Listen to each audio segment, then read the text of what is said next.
But this is just part of how this administration appears to have enriched itself. And yet the one thing they do so well is when they are confronted with evidence of wrongdoing, they go directly at it, 100% deny it, and say everyone else did it way worse. There is a blockbuster report from the New York Times that came out a day ago or so, and it relates to Steve Witkoff, President Trump's Middle East envoy, and a visit he made to Sardinia. He's sitting down with a member of the ultra-rich ruling family of the UAE. He's meeting with Sheikh Tahnoon bin Zayed Al Nahyan. And this is, I'm now going to read from the New York Times story. At the heart of their relationship are two multi-billion-dollar deals. One involved a crypto company founded by the Witkoff and the Trump families that benefited both financially. The other involved a sale of valuable computer chips that benefited the Emirates economically. While there's no evidence that one deal was explicitly offered in return for the other, the confluence of the two agreements itself is extraordinary. Taken together, they blurred the lines between personal and government business and raised questions about whether U.S. interests were served. In May, Witkoff's son Zach announced the first of the deals at a conference in Dubai. One of Sheikh Tahnoon's investment firms would deposit $2 billion into World Liberty Financial, a cryptocurrency startup founded by the Witkoffs and the Trumps. 2 weeks later, the White House agreed to allow the UAE access to hundreds of thousands of the world's most advanced and scarce computer chips. The investigation found that Steve Witkoff, as well as David Sachs, the cryptocurrency czar, advocated on behalf of the Emirates as the administration weighed whether to allow the UAE to obtain the computer chips.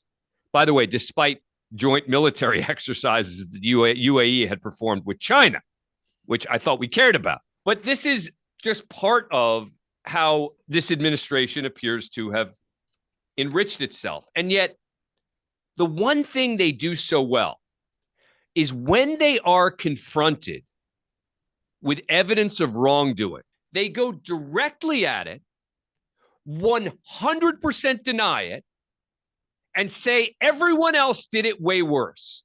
This is Eric Trump on CNBC yesterday. This is a shocking question and answer. This is number 4. When you talk to the president about this, or when Don talks about some of his investments, or with Mr. Witkoff as well, in this one, they're talking about the UAE investing some money at the same time that they were granted access to some chips. And not saying it's related, but it could be. You're going to see this again and again in mainstream media in terms of a conflict of interest between the president and his position and his family being able to do so well in crypto. Yeah. Joe, how long have I been sitting at this table? Like 20-something years, meaning I've been doing this with you guys for a very long time. Yep. You know, we're far from Hunter Biden, right? The guys out there selling... That's what people are... Right. People say all presidents' sons do these things. Okay. The guys out there selling finger art, right? You know I've run one of the great hospitality companies, anywhere in the world. We went through hell. Believe me, my father's the first guy who hasn't made money off of the presidency. In fact, if I were to send you a tally of our legal bills over the last... And the brand, the Trump brand probably got obvious. We've always been...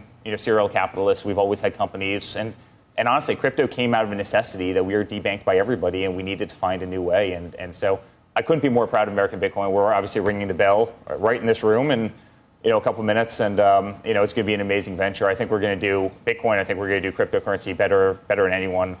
We've truly built one of the great companies, one of the great crypto companies. And he's the first guy who hasn't made money off the presidency. I don't think that there's been a president who's made more money off the presidency. But look, I don't study this stuff the way Jacob Silverman does.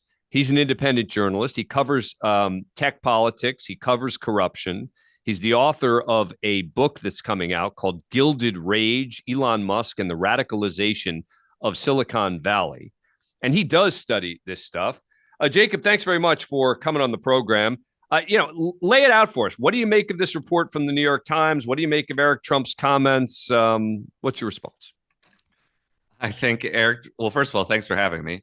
I think Eric Trump's comments are patently ridiculous. I think the New York Times report is a definite bombshell. I mean, I keep saying this in conversations I have with people. In a normal world, any one of these stories we've had about Trump's crypto corruption and his World Liberty Financial business would have been, enough to start hearings and perhaps impeach a president. But we're so far beyond normal now, where it just seems like the president has unlimited capacity to earn money from these very suspect businesses. I think this story is important because it does give heft and more information to something we already knew, which is that big sovereign wealth funds and some shady characters are putting a lot of money into World Liberty Financial, and there's really no one keeping account of that. Talk to us about that. I mean, what's the deal with World Liberty Financial? How exactly are the Trumps involved in it, and why is it shady? Well, World Liberty Financial is on the surface like a lot of other crypto companies, which is to say there's not much innovative or new about it. But the Trump family, all the three sons, and Trump himself all have official titles or positions there. And Donald Trump himself, through a company he owns, at one point was earning about 75% of all revenue from tokens that this company was selling. It's possible Trump seemed at one point to be trying to sell his interests in this company, but we really don't know what happened there because, again, this is very much murky waters. But World Liberty issues a few different tokens, and they all are kind of riding on the Trump name or brand. Trump also has other crypto efforts. That Trump meme coin he released inauguration weekend was through another company, equally as shady.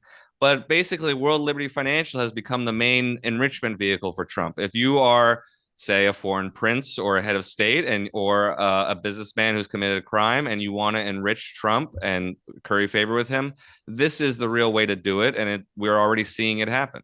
Am I right that the pushback has been relatively muted?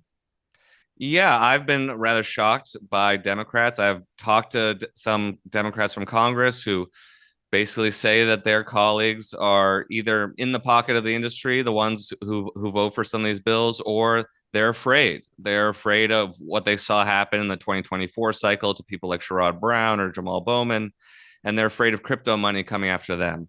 But it's produced a kind of cowardice, and it was shocking to me that the Genius Act passed, especially with Kirsten Gillibrand very proudly supporting it, when this story is about Trump being in the stablecoin business, these crypto tokens that are worth $1 each. That's what were used for this deal that we're talking about.